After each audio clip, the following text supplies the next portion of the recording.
Hello दोस्तों, कैसे हैं आप सभी। उम्मीद करता हूँ आप सभी बहुत ही अच्छे होंगे। तो आज का वीडियो क्लास 10th और क्लास 12 दोनों स्टूडेंटों के लिए बहुत ही इंपॉर्टेंट होने वाला है, क्योंकि ये टॉपिक क्लास 10th में और क्लास 12th में दोनों में ही पूछा जाता है। तो वो क्या है, वो है गोलीय दर्पण के लिए U V तथा F में संबंध, या इसे ही कह दिया जाता है दर्पण सूत्र। आप दर्पण सूत्र जानते होंगे, नहीं जानते तो यही फॉर्मूला प्रूफ करना है 1/f = 1/v + 1/u। तो इस फॉर्मूले को क्या करना है, यहाँ पर इसी फॉर्मूले को प्रूफ करना है। यही क्या है, दर्पण सूत्र है। ठीक है, तो इस फॉर्मूले के 1/f = 1/v + 1/u, इस फॉर्मूले को कैसे हम इस फॉर्मूले को प्रूफ करेंगे, आज के इस वीडियो में हम यही सिखाने वाले हैं। और दूसरी बात आप याद रखेंगे, जिन विद्यार्थियों को डेरिवेशन समझ में नहीं आता ना, वो खासकर वीडियो के अंत तक जरूर देखेंगे, क्योंकि उनको बहुत ही आसानी तरीके से समझ में आने वाला है। तो चलिए हम स्टार्ट करते हैं और समझते हैं। देखिए, हालांकि ये जो हम अभी चला रहे हैं, ठीक है,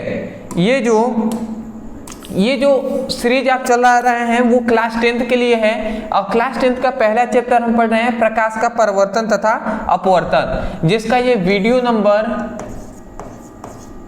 नंबर इस चैप्टर का 7th है। इससे पहले कि इस चैप्टर के 6 वीडियो बना दिए गए हैं। यदि आप पढ़ना चाहते हैं basic to high, description box में लिंक है, आप जाकर उस पर क्लिक करके पढ़ाई कर सकते हैं। फिलहाल हम इस टॉपिक पर आगे बढ़ते हैं। तो हमें पढ़ना है क्या, गोलीय दर्पण के लिए U V तथा F में संबंध, या इसे ही आपसे पूछा जा सकता है दर्पण सूत्र। देखिए, एक बात याद रखेंगे, डेरिवेशन अगर आपको तैयार करना है अच्छे तरीके से, तो फिगर पर आपका कमांड होना चाहिए। तो फिगर को, चित्र को आसानी से समझेंगे, ध्यान से समझेंगे, आपको याद हो जाएगा। ठीक है, चित्र मेन होता है, तो हम समझने का प्रयास करते हैं। सपोज डेट ये हम यहाँ पे एक अवतल दर्पण ले लेते हैं। यहाँ पे गोलीय दर्पण कहा, तो आप अवतल या उत्तल दोनों में से कोई भी ले सकते हैं, बट यहाँ पे हम फिलहाल अवतल दर्पण ले रहे हैं। ठीक है जी, फिलहाल हमने अवतल दर्पण लिया है। और ये इसका क्या है, ये इसका मुख्य अक्ष है। ठीक है, और यहाँ पे ये जो है, ये बिंदु इसका P है। ठीक है, मतलब इस अवतल दर्पण का ध्रुव है जो है P है। और यहाँ पे एक और बिंदु है जिसे हम वक्रता केंद्र कहते हैं, जिसे हम C से प्रदर्शित करते हैं। और ये जो अवतल दर्पण है, ये M1 M2 ये अवतल दर्पण है। फिलहाल इतना आपको याद रखना है कि M1 M2 एक अवतल दर्पण है जिसका ध्रुव यहाँ P है, वक्रता केंद्र C है। ठीक है, उसके बाद अब आप यहाँ पे एक और चीज ध्यान ये देना है कि यहाँ पे एक वस्तु हम ले रहे हैं। फिलहाल यहाँ पे हम क्या ले रहे हैं, एक वस्तु ले रहे हैं। ठीक है, ये आपको वस्तु दिखाई दे रहा है। ये सपोज डेट हम एक वस्तु ले लेते हैं A और B, ये वस्तु हमने ले लिया। तो इससे क्या होता है, सबसे पहला प्रकाश किरणें ध्रुव से होकर जाता है और परावर्तन के पश्चात पुनः ऐसे लौट आता है। ठीक है, क्योंकि बीच में क्या होगा, ये बात आप समझ रहे हैं, ऐसे गया और सीधे परावर्तन के पश्चात ऐसे लौट आया। तो यहाँ पे एक कोण बनता है जिसे हम कोण I कहते हैं। यहाँ पे जो कोण बनता है इसे R कहते हैं। ठीक है, तो पहली बात आपको समझ में आया कि वस्तु AB जो वस्तु है, इससे पहली प्रकाश किरणें ध्रुव से होकर जाती हैं, परावर्तन के पश्चात वापस लौट आती हैं। ठीक है, उसके बाद दूसरा जो प्रकाश किरण है, दूसरा प्रकाश किरणें वक्रता केंद्र से होकर जाती हैं। दूसरी प्रकाश किरणें वक्रता केंद्र से होकर जाती हैं। याद रखेंगे, इसको थोड़ा सा मैं आगे बढ़ा दे रहा हूं जिससे आपको समझ में आए। देखिए, दूसरा प्रकाश किरणें हैं वक्रता केंद्र से होकर जाती हैं। और देखिए, ऐसे वक्रता केंद्र से होकर दूसरा प्रकाश किरणें जाती हैं और परिवर्तन के पश्चात पुनः इसी मार्ग से वापस लौट आती हैं। तो ये दोनों किरणें इस बिंदु पर मिलती हैं। तो इस बिंदु पर मुख्य अक्ष पर, इस बिंदु से मुख्य अक्ष पर खींचा गया जो लंब है, ठीक है, तो इस लंब को a डैश b डैश कहते हैं और a डैश b डैश इस वस्तु का प्रतिबिंब है। तो मैं आशा करता हूं कि इतनी बात आप समझ गए होंगे। यही फिगर मेन है, ये समझ लिया, डेरिवेशन समझ गए। नहीं समझेंगे, डेरिवेशन समझ में नहीं आने वाला। याद रखेंगे ये फिगर और भी आसान है। सबसे पहला M1 M2 एक अवतल दर्पण है जिसका ध्रुव P है, वक्रता केंद्र C है तथा मुख्य अक्ष पर स्थित AB वस्तु है। तो AB वस्तु से प्रथम प्रकाश किरणें ध्रुव से होकर जाती हैं, परावर्तन के पश्चात सीधे निकल जाती हैं। दूसरी प्रकाश किरणें वक्रता केंद्र से होकर जाती हैं, परावर्तन के पश्चात उसी मार्ग से वापस लौट आती हैं तथा ये दोनों किरणें जिस बिंदु पर ये दोनों किरणें जिस बिंदु पर मिलती हैं उस बिंदु से मुख्य अक्ष पर खींचा गया लंब वस्तु का प्रतिबिंब a डैश b कहलाता है। समझ में आ रहा है? तो ये फिगर को अपने शब्दों में ही एक्सप्लेन कर देना है माना की करके। ये बात आप याद रखेंगे कि माना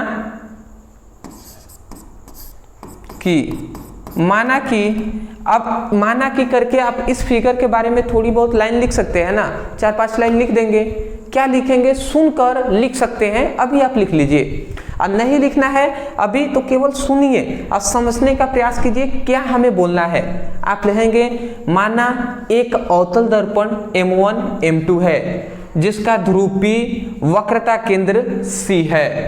तब मुख्य अक्ष पर स्थित AB एक वस्तु है जिससे चलने वाली प्रथम प्रकाश किरणें ध्रुव से टकराती हैं, परावर्तन के पश्चात पुनः वापस लौट आती हैं तथा दूसरी प्रकाश किरणें वक्रता केंद्र से होकर जाती हैं, परावर्तन के पश्चात उसी मार्ग से वापस लौट आती हैं तथा ये दोनों किरणें जिस बिंदु पर मिलती हैं उस बिंदु से मुख्य अक्ष पर खींचा गया लंब क्या कहलाता है?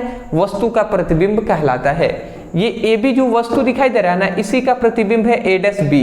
ठीक है, इतनी बात आप समझ गए होंगे। तो इतनी बात समझ गए तो माना की करके आप एक्सप्लेन कर देंगे। मैं आशा करता हूं कि आप इतना तो कम से कम कर ही देंगे। ठीक है, इतना तो कर ही देना चाहिए।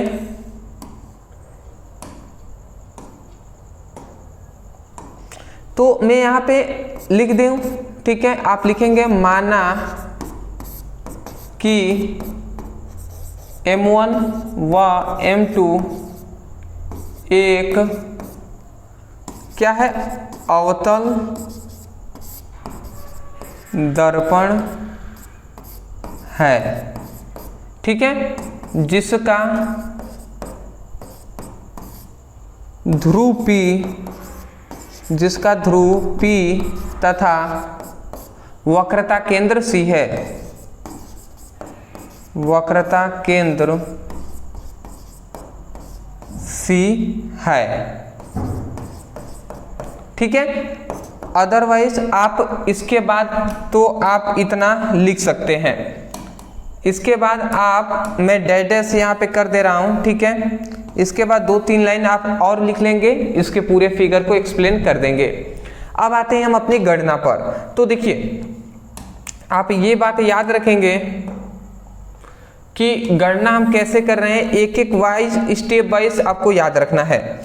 देखिए सबसे पहली बात तो यहाँ पे अगर आप देखते हैं, यहाँ पे आप क्या देखते हैं, यहाँ पे अगर इस त्रिभुज को देखिएगा ABC, ये जो त्रिभुज आपको दिखाई दे रहा है यहाँ पर त्रिभुज ABC, इस त्रिभुज को ध्यान से आप देखेंगे, दिखाई दे रहा है त्रिभुज ABC। ये जो त्रिभुज है वो इस त्रिभुज ये वाला A dash B dash C इस त्रिभुज के क्या है?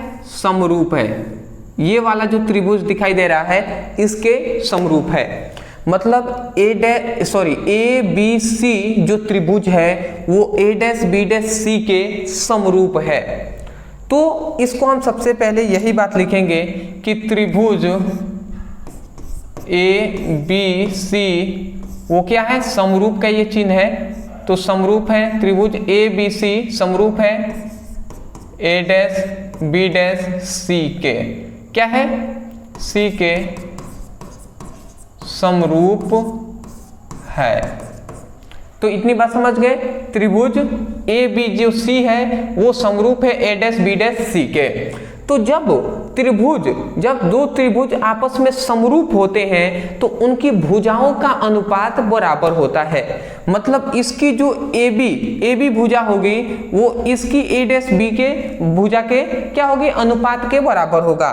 तो इसकी भुजा क्या है, ए बी है, तो जो इसकी भुजा ए बी है तो इस त्रिभुज की भुजा क्या है, ए डैश बी है, तो इसकी भुजा ए डैश बी डैश हो गया, ये बराबर होंगे। और इसकी इस त्रिभुज की ये क्या है, AC है, तो AC इस त्रिभुज का जो AC है वो इसके AC ए डैश सी के बराबर हो जाएगा, ए डैश सी के अनुपात के बराबर हो जाएगा। ठीक है, मैं आशा करता हूं कि आपको समझ में आ रहा होगा। तो ये क्या हुआ, ये है सबसे पहली बात, तो ये आप याद रखेंगे।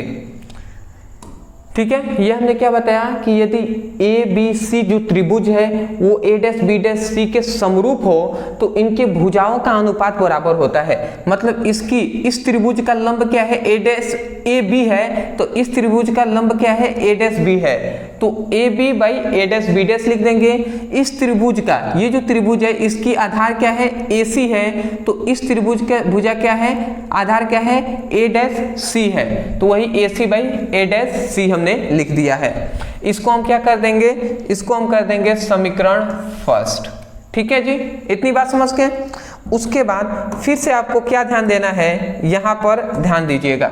उसके बाद ये त्रिभुज आप ध्यान से देखेंगे, ये ए बी पी, ये पूरा त्रिभुज ए बी पी, ये बड़ा वाला जो त्रिभुज दिखाई दे रहा है ये टोटल, ठीक है, आप ध्यान से समझेंगे, ये टोटल आपको ये जो बड़ा वाला त्रिभुज दिखाई दे रहा है ये हम इसकी बात कर रहे हैं। ठीक है, तो ये ए बी जो पी है वो त्रिभुज ए डैश बी डैश और पी इस वाले त्रिभुज के क्या होता है, समरूप है। ठीक है, समझ रहे हैं, ए बी पी जो ये बड़ा वाला त्रिभुज है वो ए डैश बी डैश पी इस वाले छोटे त्रिभुज के समरूप है। ये आकार में छोटा है उससे मतलब नहीं है, समरूप है। ठीक है, तो यही बात हम फिर से लिखेंगे कि त्रिभुज ए बी पी जो है वो समरूप है किसके, त्रिभुज ए डैश बी डैश पी के, ए डैश बी डैश पी के क्या है, समरूप है। तो यदि समरूप है तो आप ध्यान से समझेंगे, जब क्या होता है, जब त्रिभुज आपस में समरूप होते हैं, ठीक है, तो उनके भुजाओं का अनुपात क्या होता है, बराबर होता है। तो इसका लंब क्या है, ए डैश बी है, तो हम लिखेंगे ए बी है, इसका ए बी है तो इसका क्या है, ए डैश बी है, तो ए बी बाई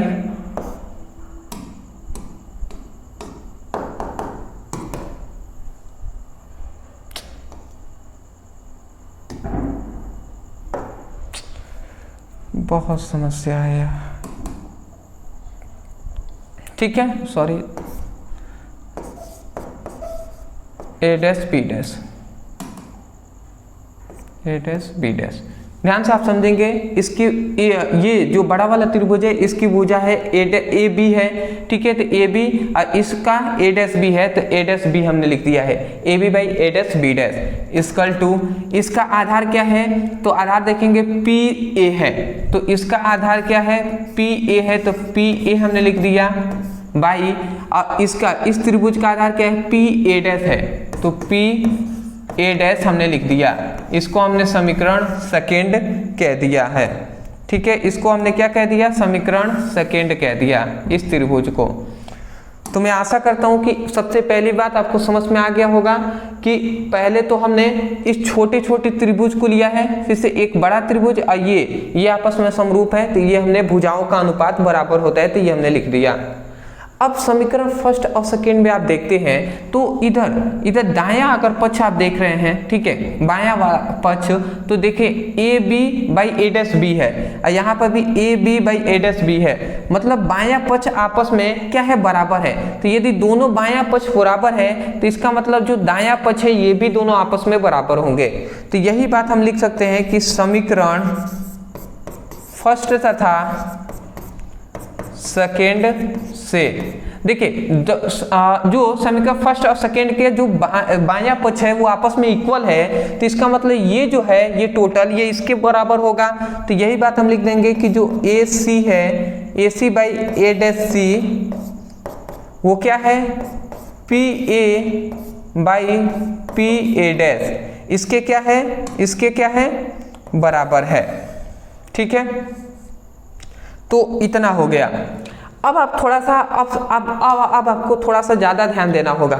यहाँ के बाद अगर आप समझेंगे तभी आपको समझ में आएगा। ये तो इजी था। देखिए ए सी, तो ए से सी तक की दूरी क्या है, यहाँ पे अगर आप ध्यान से देखें, मैं इसमें आपको बता रहा हूँ, ठीक है, थोड़ा सा कलर में गाढ़ा ले रहा हूँ। देखिए यहाँ पर ए सी दूरी क्या है, ए सी दूरी यही तो है, यही वाली ए सी दूरी है। ठीक है, आपको दिखाई दे रहा होगा यही वाला ना AC दूरी, AC दूरी तो यही वाला है। ठीक है, तो बताइए AC दूरी का मतलब क्या है कि इतना दूरी हमें ज्ञात करना है। तो हमें पता है कि अगर PA में, ये टोटल दूरी में, यहाँ से लेकर यहाँ तक की दूरी में से अगर PA में से PC को घटा देते हैं तो ये दूरी मिल जाएगा। अरे नहीं समझ में आया तो थोड़ा सा हम समझ ही लेते हैं। मान लेते हैं ये टोटल दूरी है, मान लेते हैं यहाँ से यहाँ तक ये टोटल दूरी है 10। ठीक है, अब मान लेते हैं यहाँ पर A बिंदु है, यहाँ पर B बिंदु, यहाँ पे मान लेते हैं एक C बिंदु है, और ये टोटल दूरी हमें पता है 10। अब मान लेते हैं इस दूरी का हमें पता लगाना है कि ये दूरी कितना होगा, और ये दूरी हमें पता है, मान लेते हैं 7 है। तो आप सिंपल में बता देंगे कि सर इसकी जो दूरी है ये 3 हो जाएगा। कैसे आपने बताया, क्योंकि आपने क्या किया है, 10 में से 7 को घटाया है। इस दूरी को निकालने के लिए 10 में से 7 को घटाया है, तभी जाकर न 3 आया है। ठीक है, तो इसका मतलब ये जो 3 कहाँ से आया है, ये 3 आया है, ये 3 आया है ऊपर वाले में से नीचे वाले को 10 माइनस 7 किए हैं, तभी जाके तो आया है ना। उसी प्रकार हमें इतनी दूरी चाहिए, तो PA में से PC को घटा देंगे, PA में से कुल दूरी में से इतनी दूरी को घटा देंगे तो ये दूरी हमें मिल जाएगा। समझ रहे हैं? तो AC को हम क्या लिख सकते हैं, AC को लिख सकते हैं PA माइनस PC लिख सकते हैं। तो AC को हम क्या लिख देते हैं, PA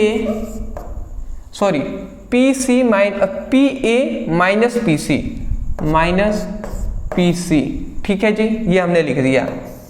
उसके बाद A' C है, तो अब ध्यान से समझेंगे A' C किसे कहा जा रहा है।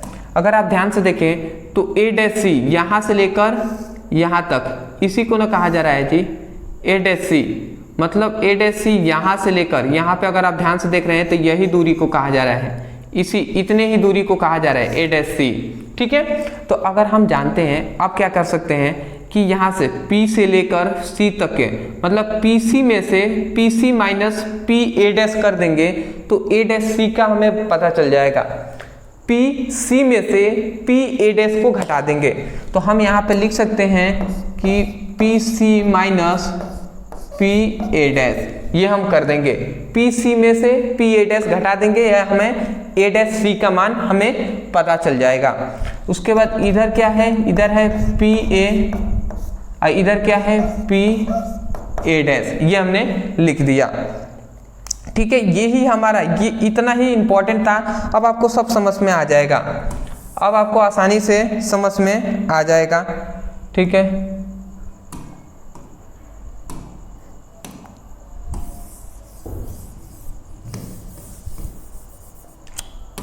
क्या दिक्कत है यार, बहुत समस्या है। ठीक है, अब आपको समझ में आ जाना चाहिए आसानी से। देखिए यही मेन प्रॉब्लम यहाँ पे था, अब आपको समझ में आ जाएगा। देखिए बस आपको ये बात आप याद रखेंगे कि ये बताइए, ये वस्तु है ना, ठीक है, तो ध्रुव से हम इधर दूरी को मापते हैं। तो बताइए ये वस्तु की दूरी है, तो यहाँ से लेकर यहाँ तक जो दूरी होगा वो u की दूरी हो जाएगी। मतलब ध्रुव P से वस्तु की दूरी है, तो वस्तु की दूरी को u से दर्शाते हैं, तो ये u दूरी हो गया। मतलब PA इक्वल टू हम u लिख सकते हैं। क्या लिख सकते हैं? PA, चूंकि हम यहाँ पे लिखेंगे चूंकि हम जानते हैं क्या हम जानते हैं कि PA, देखिए P से लेकर A तक की जो दूरी है वो u है, वस्तु की दूरी है ना, तो वस्तु की दूरी को हम u लिखते हैं, परंतु यहाँ पे हम माइनस u लिखेंगे। क्यों हम माइनस u लिख रहे हैं? क्योंकि याद रखेंगे ध्रुव से इधर जो भी हम दूरी लेते हैं उसको हम माइनस में लेते हैं, और इधर जो दूरी मापेंगे उसे प्लस में लेंगे। तो इधर वस्तु है तो इधर जो दूरी माप रहे हैं उसे हम माइनस में लेंगे। तो यहाँ पे माइनस u हमने लिख दिया है कि P से 1 तक की जो दूरी है वो माइनस u है। उसके बाद ये क्या है, यहाँ पर अगर आप देख रहे हैं तो ये वक्रता केंद्र है। तो हम जानते हैं कि यहाँ से वक्रता केंद्र की जो दूरी होती है, ध्रुव से वक्रता केंद्र की दूरी को त्रिज्या कहते हैं, वक्रता त्रिज्या, जिसे r से दर्शाते हैं। तो PC जो दूरी है PC, उसे हम r से दर्शाते हैं, तो r लिख दिया। हम बीच में माइनस पहले दे देंगे। क्यों माइनस हमने दिया है? क्योंककि जो इधर दूरी मापते हैं तो उसे हम माइनस में लेते हैं। उसके बाद बचा a डैश b है, ये बचा है। तो P से लेकर a डैश, जो P से लेकर a डैश b है, तो ये क्या है? ये प्रतिबिंब है ना, इस वस्तु का ये प्रतिबिंब है। तो हम जानते हैं कि प्रतिबिंब की दूरी को हम v से दर्शाते हैं, ये बात हमें पता है। तो प्रतिबिंब मतलब PA डैश इक्वल टू क्या होता है? प्रतिबिंब है। तो माइनस हमने क्या लिख दिया है? माइनस हमने भी लिख दिया है, क्योंकि ये भी इधर ही दूरी है, तो ये हमने लिख दिया। इतनी बात समझ गए? अब इन सभी के मानों को हम इसमें पुटअप करते हैं, हमारा निकल जाएगा। ठीक है, देखते हैं कैसे पुटअप करेंगे। देखिए PA है, तो PA का मान क्या है? माइनस u होता है। माइनस u हमने लिख दिया। उसके बाद बीच में माइनस है तो माइनस हमने दे दिया। PC का मान क्या है? माइनस r है, तो माइनस r हमने लिख दिया। ठीक है, उसके बाद PC है, तो PC क्या है? माइनस r है, तो माइनस r हमने लिख दिया। फिर से माइनस से माइनस दिया। PA डैश का मान क्या है? माइनस भी है, तो माइनस भी हमने लिख दिया।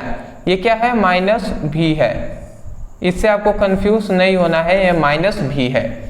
उसके बाद इक्वल टू PA है, तो PA का मान क्या है? माइनस u है। उसके बाद PA डैश का मान क्या है? माइनस भी है, तो ये हमने लिख दिया। अब इसको हम सॉल्व करते हैं। देखिए ये क्या हो जाएगा? Minus u minus minus plus r हो जाएगा। ये माइनस r है, ये माइनस प्लस माइनस माइनस क्या हो जाएगा? प्लस हो जाएगा, तो प्लस भी हो गया।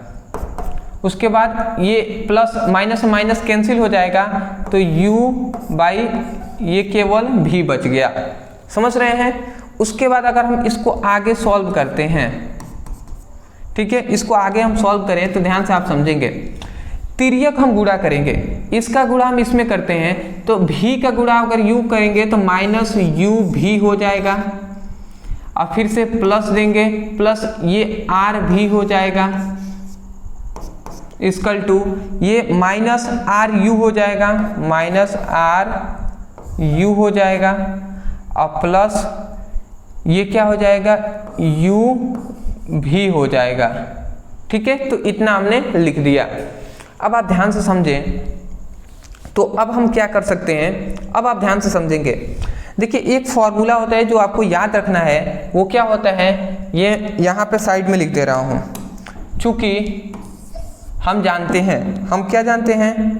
हम ये फॉर्मूला जानते हैं कि r इक्वल टू 2f होता है। r इक्वल टू क्या होता है? 2f होता है। तो हम ये फॉर्मूला जानते हैं, तो जहाँ जहाँ r है वहाँ पे 2f भी लिख सकते हैं। ठीक है, तो आप ध्यान से समझेंगे। ये जो है ना, ये माइनस u भी, इसको हम इधर भेज देते हैं। r के जगह पर पहले ये r है, तो देखिए इसको हम इधर भेज देते हैं, ये r है तो 2f हमने लिख दिया और v हमने लिख दिया। याद रखेंगे इसको हमने इधर भेजा है, ठीक है।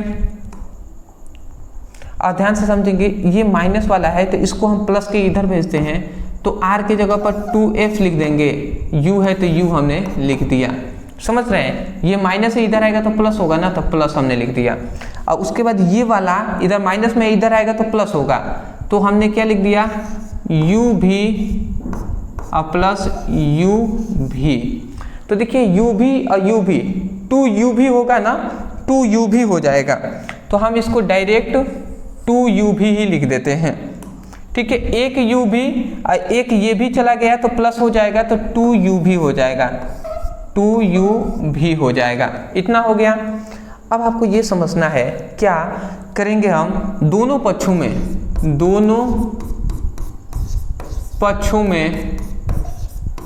2u भी f से क्या करेंगे, भाग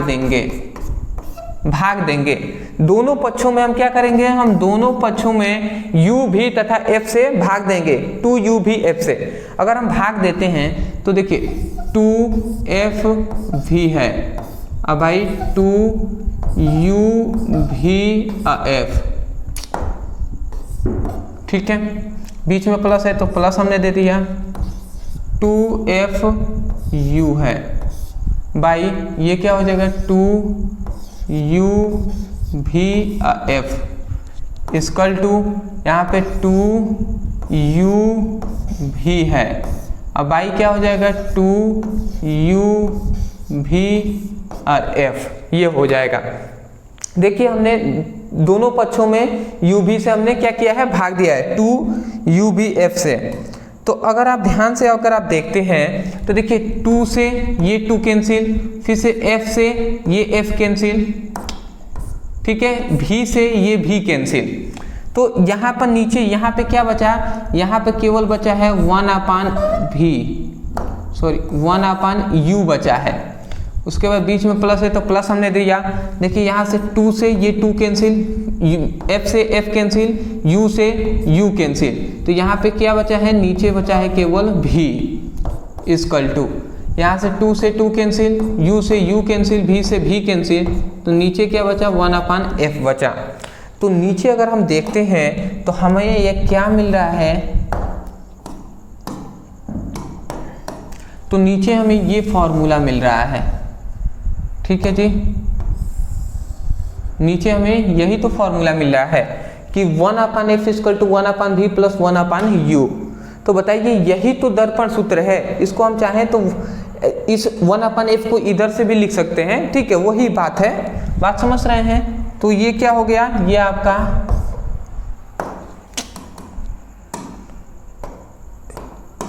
क्या हो गया है, प्रूव्ड हो गया है,